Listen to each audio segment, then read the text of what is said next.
जेव्हा मी हा प्रश्न विचारला आज मुख्यमंत्री साहेबाला की सर तुम्ही किती देणार आहेत जाहीर करा, तर म्हणतात हे राजकारण आहे. मी राजकारण नाहीये, मी सर्वसामान्य शेतकरी आहे, मी शेतकरी आहे. मुख्यमंत्री साहेब आम्हाला किती मदत जाहीर करू शकतात? आमचं कमीत कमी लाखो रुपयाचं नुकसान झालंय. हे म्हणतात सर सगळं आम्ही करू म्हणजे किती करू? कारण फक्त पत्रकारासमोर हे फक्त आम्हाला आश्वासन देतात. 8,000 म्हणतात, 10,000 म्हणतात. आमचं लाखोचं झालंय.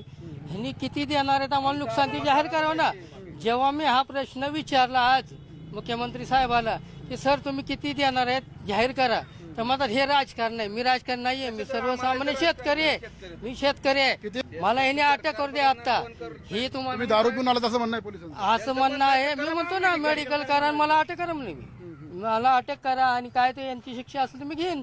पण आम्ही शेतकरी म्हणून तुम्हाला काय प्रश्न विचारला आमचं चुकीचं आहे का?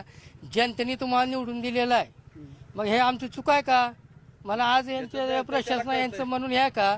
आमची माझी शेतातली बनी वाहून गेली, माझी जनावरं गेले, कोण देणार आहे का भरून?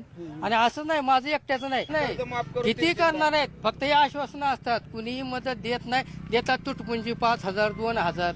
मदत किती देणार आहे? आमची लाखोची नुकसान आहे. 1,000-2,000 रुपये तुम्ही देणार आणि इथे येऊन फक्त पत्रकार परिषद समोर देणार. आणि मी आवाज फक्त विचारला सर किती जाहीर करा, तर ते म्हणलं की हे राजकारण. मी राजकारण नाहीये, मी सर्व काय म्हणतात पोलीस? काय म्हणतात तुम्हाला? पोलीस म्हणतात दादा चला मेडिकल करतो. मी जातो यांच्यासोबत मेडिकल. तुम्ही ड्रिंक केली का?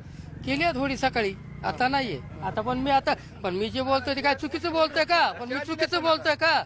चुकीचं बोलतोय. मी प्रश्न विचारतोय ना, मी चुकीचं काही नाही बोलत. आता यांचं मेडिकल होणार आहे का? करू द्या, काय हरकत नाही. हा? हे तुम्ही त्यांना घेऊन जाता पण विचार. मला घेऊ दे. मी घेऊन जात नाहीये.